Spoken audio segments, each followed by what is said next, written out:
Bom dia, meus amigos, muito bom dia.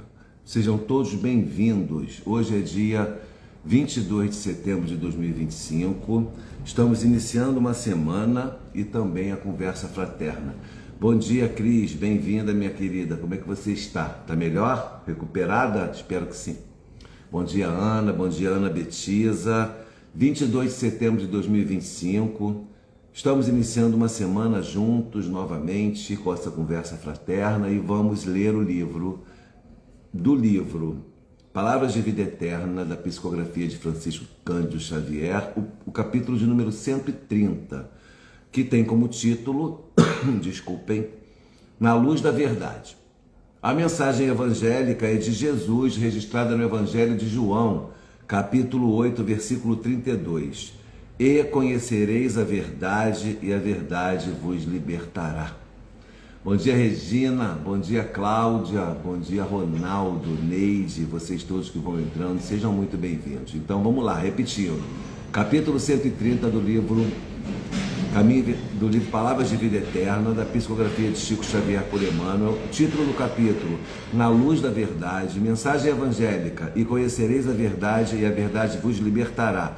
Palavras de Jesus, registrada no Evangelho de João, capítulo 8, versículo 32. E agora eu vou ler a reflexão de Emmanuel.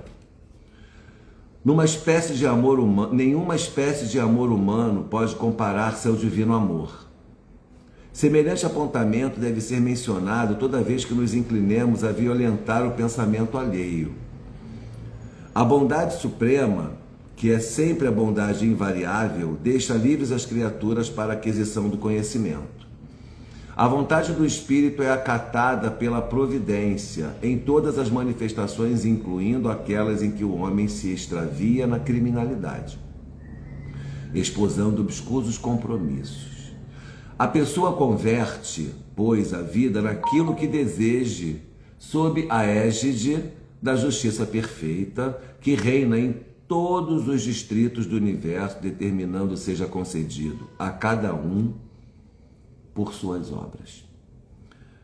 Elegemos os tipos de experiência em que nos propomos estagiar, ou naquela fase da evolução. Discórdia e tranquilidade, ação e preguiça, erro e corrigenda, débito e resgate são frutos de nossa escolha. Respeitemo-nos assim uns aos outros. Não intentes constranger o próximo a ler a cartilha da realidade por teus olhos, nem a interpretar os ensinamentos do cotidiano com a cabeça que te pertence. Bom dia, Ana Paula, seu Luiz, bem-vindos. A emancipação íntima surgirá para a consciência à medida que a consciência se disponha a buscá-la. Rememoremos as palavras do Cristo: conhecereis a verdade e a verdade vos libertará. Note-se que o Mestre não designou lugar, nem traçou condições, não estatuiu roteiros, nem especificou tempo. Prometeu simplesmente: conhecereis a verdade. Para o acesso à verdade, cada um tem o seu dia. E eu vou colocar mais um trechinho aqui ao final, dizer ele também, além do seu dia, o seu caminho. Cada um que caminha na direção de Deus, não importa por qual viela esteja seguindo, chegará a Ele. Não é isso? Então, meus amigos, muito oportuna essa mensagem de Emmanuel hoje. Como a gente costuma dizer, nada é por acaso. Nós acreditamos definitivamente que a espiritualidade orquestra tudo que acontece, nos convida, nos inspira a tratar de temas que estejam completamente relacionados com o momento em que estamos passando. Nada é por acaso. Ontem nós tivemos a 18ª caminhada pela liberdade religiosa aqui no Rio de Janeiro, em Copacabana. Nós do GEF participamos representando o CERJ, o Alexandre Pereira, nosso companheiro de batalha na unificação do espiritismo, no movimento espírita, e ali a gente demonstra e percebe o quanto é importante o acolhimento, o recebimento de pessoas de outras denominações e credos, na busca dessa união, dessa unidade universal, espiritual, que é o encontro com o Pai Celestial. Você pode chamar de Deus, você pode chamar de universo, você pode chamar de força motora, você pode chamar de Oxalá, você pode chamar de Orumilá, você chama como você quiser, contanto que você chame Deus. Mas aquele Deus do amor, da união, da comunhão, desprovido de sentimentos humanos que são completamente equivocados, como ódio, a ira, a vingança, a barganha. Deus não precisa de nada. Deus não precisa de absolutamente nada do que nós temos para oferecer-lhe, para que Ele nos conduza à graça necessária, para que Ele nos ame, porque Ele é nosso Pai. Qual é o pai, qual é a mãe aqui que precisa que o filho dê alguma coisa para que ela possa amá-lo? Não é verdade? Na luz da verdade. Então, seguindo esse raciocínio, essa reflexão que a gente já iniciou pelo final, mas que é importante entender, a gente olha aqui na luz da verdade. E aí Emmanuel nos convoca a refletir sobre essa verdade. O que será que é para mim, para você, a verdade? Primeira coisa que a gente precisa entender, que o Espiritismo nos traz com muita clareza e é muito importante para a gente poder ter tolerância e aceitação das opiniões alheias e até da conduta das pessoas em momentos de equívocos da própria vida. A verdade, nesse passo em que nós nos encontramos, nesse momento espiritual de evolução, ela não é uma verdade absoluta. Nós não temos ainda acesso à verdade absoluta, nós temos acesso a uma verdade relativa. E essa verdade se relativiza de acordo com o nosso conhecimento, com o nosso avanço pessoal. Então, quando a gente começa a aumentar a consciência, por exemplo, quer conhecer o povo brasileiro, quer entender as raízes desse povo, vai lá em Darcy Ribeiro, bebe na fonte de Darcy Ribeiro, bebe na fonte de, vamos lá, Sérgio Buarque de Holanda, bebe na fonte do Gessé Souza para saber um pouco desse Brasil atual, contemporâneo. Tem muitos autores brasileiros, eu estou falando só dos brasileiros, que nos levam a conhecer, para que nós possamos aprender a julgar, se é que temos o direito de julgar alguém, se é que temos o direito de julgar uma conduta, uma população, uma conduta coletiva, que tenhamos capacidade de fazê-lo com coerência. Isso é a busca da verdade. Então, se a minha verdade ainda é relativa, como é que eu posso querer impor unicamente, universalmente, a minha concepção de vida, a minha verdade? A verdade é minha. Existem 3 tipos de verdades: a minha verdade, a sua verdade e a verdade verdadeira. Olha eu com a conta de luz na mão. A sua verdade, a minha verdade e a verdade verdadeira. Então, de posse desse entendimento reflexivo de que existem 3 tipos de verdade, eu não posso impor a minha verdade a você como absoluta. Porque a verdade absoluta não é a que eu disponho da minha verdade. Você dispõe da sua verdade, e a verdade absoluta está nas mãos de Deus. Está dependente do meu processo evolutivo. Sabe quem conhece a verdade? Jesus, Espírito perfeito. Os espíritos celestiais conhecem a verdade. Nós não conhecemos ainda. De posse desse entendimento, olha o que Emmanuel diz aqui. Nenhuma espécie de amor humano pode comparar-se ao divino amor. Semelhante apontamento deve ser mencionado toda vez que nos inclinemos a violentar o pensamento alheio. Quando eu violento o pensamento do meu filho, eu não estou amando. Quando eu violento o pensamento do meu marido, da minha esposa, do meu pai, da minha mãe, do meu companheiro, do meu vizinho, do meu irmão, do meu primo, eu não estou demonstrando afeto e amor. Eu tenho que orientar aqueles que estão sob a égide da educação que me foi proposta pelo pai como missão. Então, se eu tenho filhos, a minha obrigação é orientá-los dar-lhes a verdade que eu conheço, que eu reconheço, as emoções, os sentimentos, os valores, para que eu não seja omisso na criação dos meus filhos. Entendamos isso de uma maneira muito clara, para que a gente não faça também uma interpretação literal e equivocada do que eu estou falando. O que eu quero dizer é que efetivamente a bondade suprema é a bondade invariável. Só Ele, o Pai, não erra conosco. Todos nós somos passíveis de equívocos por causa da nossa verdade, que é uma verdade relativa e não uma verdade absoluta. Então, meus amigos, eu tenho que compreender isso para seguir adiante. Porque, olha o que Emmanuel fala aqui, a vontade do Espírito é acatada pela providência em todas as manifestações, incluindo aquelas em que o homem se extravia na criminalidade, esposando obscuros compromissos.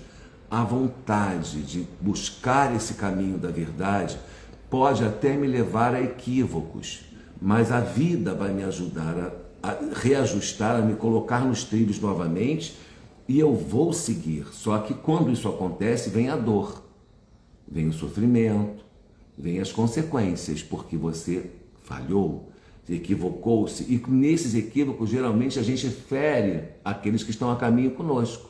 Então a gente precisa de um reajuste da vida para que nós sejamos justos e possamos merecer essa felicidade tão almejada, que só estará em nossas mãos definitivamente quando formos no Espírito Celeste. Nós já podemos ser felizes agora.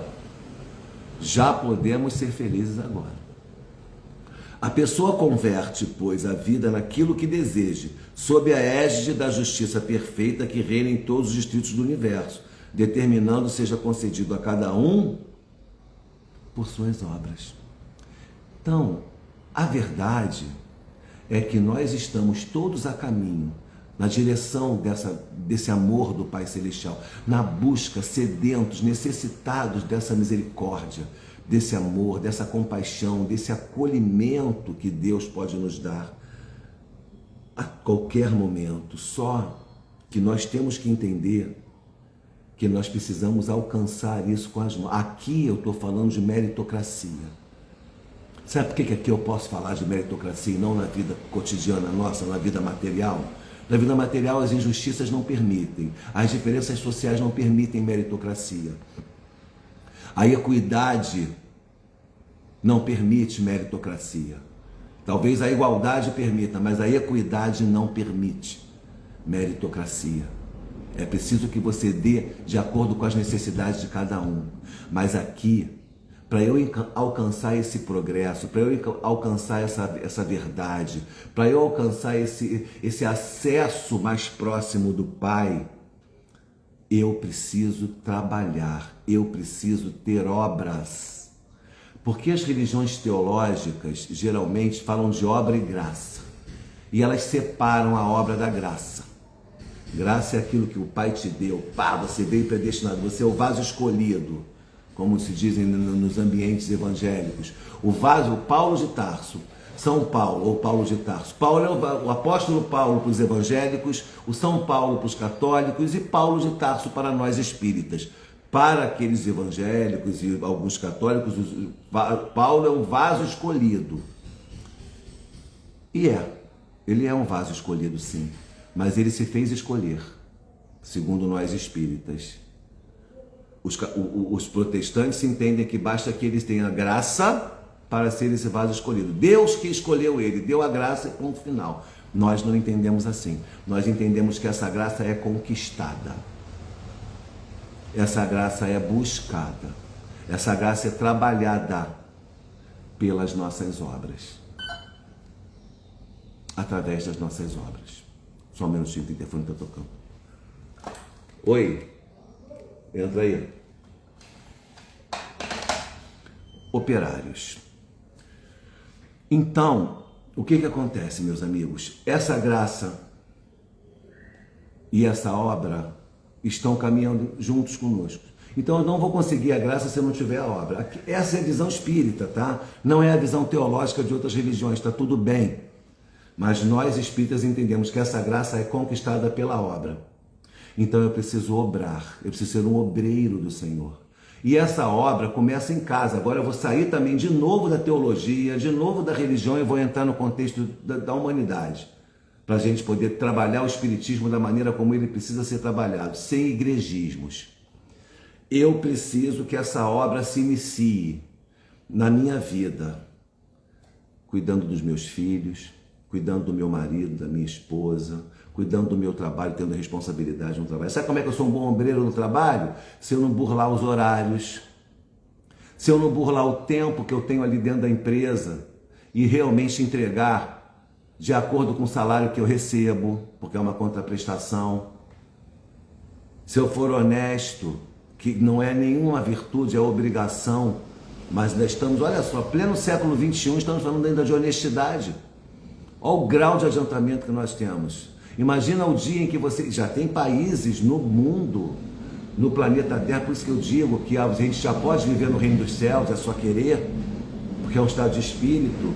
Tem país no mundo que, se você esquecer,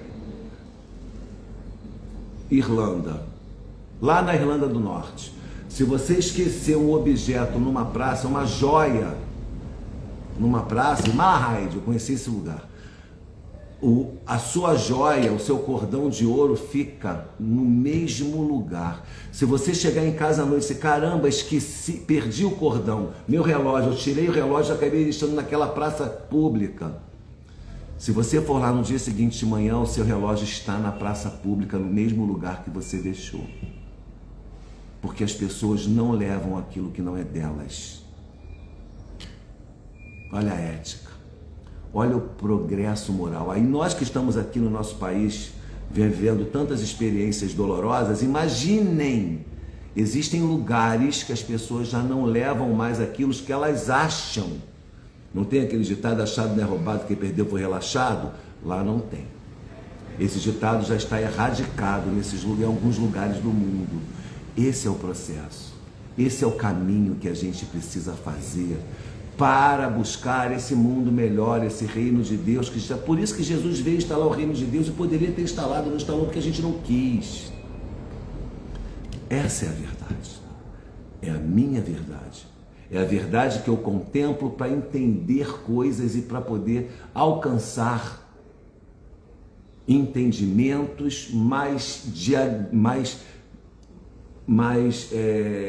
como é que eu posso colocar? Perdi a palavra. Entendimentos mais passíveis de eu aplicar a ética na minha conduta diária. Eu tenho que ser uma pessoa ética, não só moral. Moral está relacionada a costumes, ética está relacionada ao ser humano, a ontologia. Ontologicamente falando, é muito mais importante você estar preocupado com a ética do que com a moral. Porque a moral ela é um segmento da ética. A ética é o todo. Elegemos os tipos de experiências em que nos propomos estagiar nessa ou naquela fase da evolução. Aí ele está dizendo que eu sou proprietário das minhas experiências, sou dono dos meus pensamentos, eu tenho livre-arbítrio e eu decido como sentir, como pensar e como agir. Aí ele fala...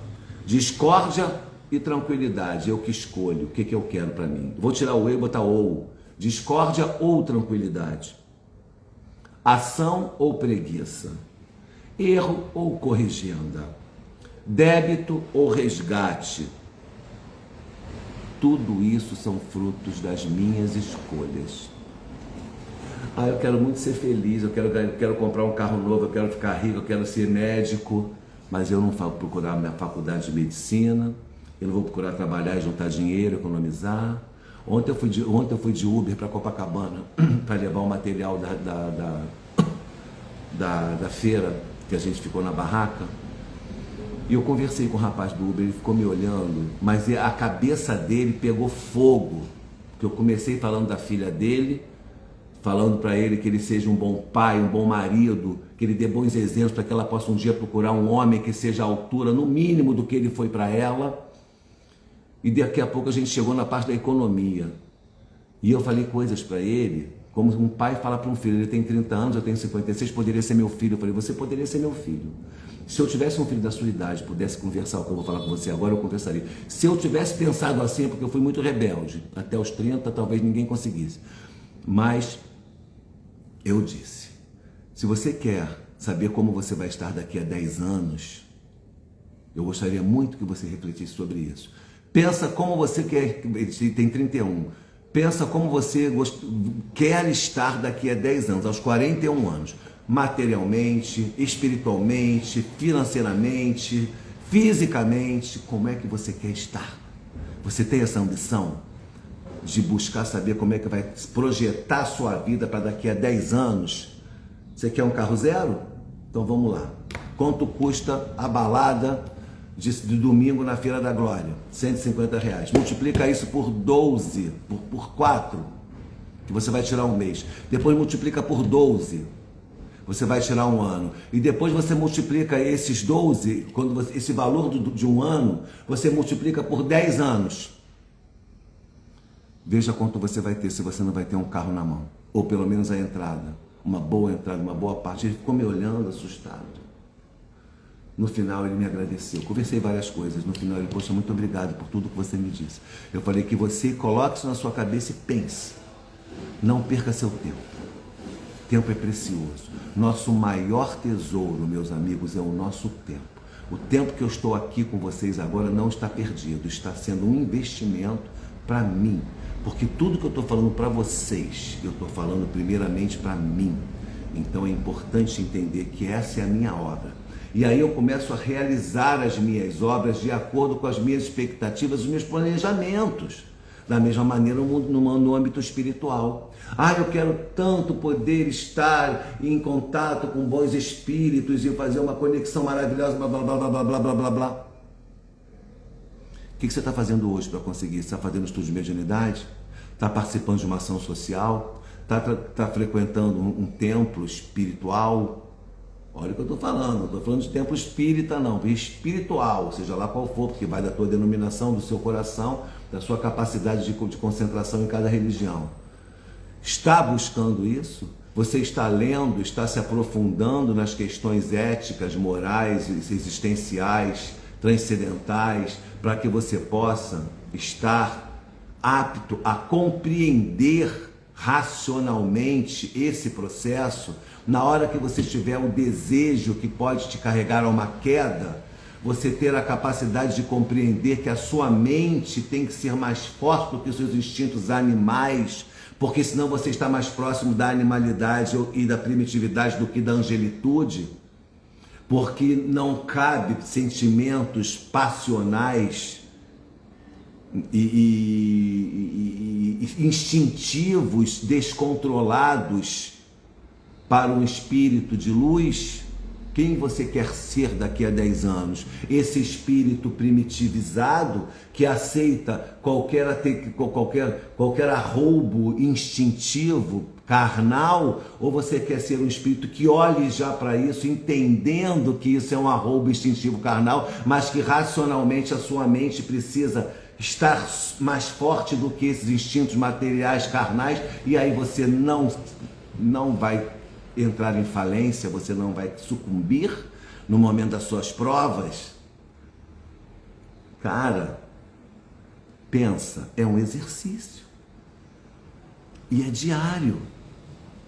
E aí você vai conseguir entender. Aí você começa a realizar as suas obras. Aí você descobre que se você estiver lá na casa espírita realizando aquela obra social, você vai esquecer seus problemas e vai olhar. Quando você se depara com a fragilidade do outro, com a humanidade do outro, você se humaniza.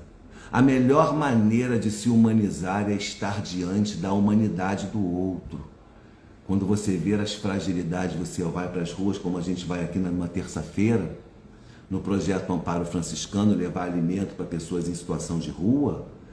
Nós temos aqui pessoas que estão participando desse trabalho, estão aqui nos assistindo agora, como a Ana, a outra Ana, a Ana Paula, a Cris, a Neide.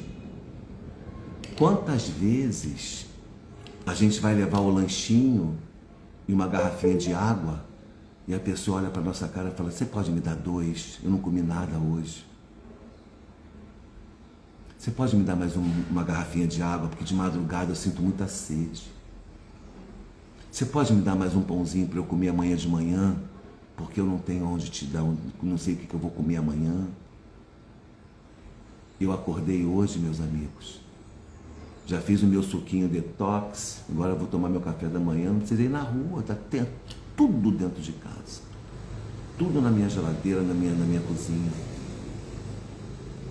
Como é que eu posso achar, se eu não for lá na rua, ver essa fome na minha cara, como é que eu posso achar que ela existe se eu ficar trancado aqui no meu mini palacinho, no meu mundinho? Eu não sou um caracol, eu não sou um caracol. Então, se eu não consigo daqui enxergar a dor do outro, que é muito comum que aconteça, então eu que saia daqui e vá lá ver essa dor. Bater de frente com ela me transforma num ser humano empático, num ser humano mais amoroso, num ser humano mais justo, mais consciente. Então, olha aí a obra me conduzindo à graça.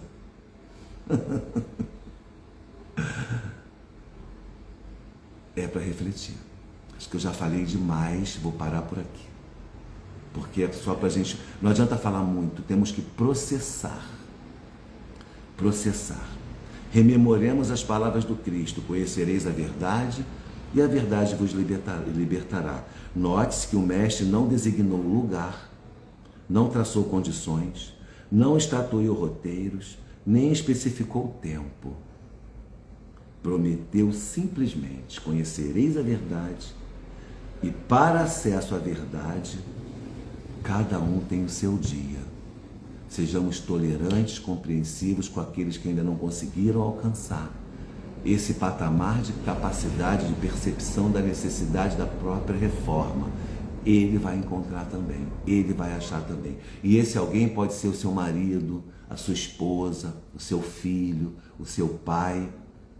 Ame incondicionalmente e não cobre esse tipo de conduta, porque é necessário que a pessoa tenha um despertamento pessoal. E cada um de nós tem, teve ou terá no seu próprio tempo de maturação. Lembre-se disso. E para encerrar a nossa conversa fraterna, capítulo 81 do livro Minutos de Sabedoria, de Carlos Torres Pastorino. Deus está em toda parte, portanto está também dentro de nós e dentro de todas as pessoas que nos cercam, boas ou más. Tudo provém de Deus, menos o mal. Tudo é manifestação divina. Mesmo aquilo que nos parece mal ou erro pode ser a causa de um benefício futuro, uma expiação. Nosso sofrimento resulta do desconhecimento da verdade básica. Deus dirige todos os acontecimentos porque está em tudo. Caramba! Nosso querido Pastorino arrematando a nossa reflexão com maestria. Então, meus amigos, a mensagem de hoje é essa. Eu agradeço a presença de vocês, a oportunidade desse trabalho que me faz realmente refletir o quanto ele é importante para mim. Tudo que foi dito aqui foi para mim.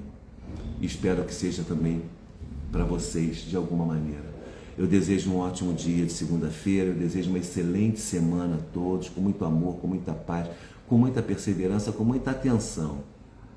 Não perca tempo, lembre-se disso. Seu maior tesouro é o tempo, nosso maior tesouro, porque aqui é agora que eu posso mudar tudo. Beijo no coração, paz e bem a todos, um ótimo dia.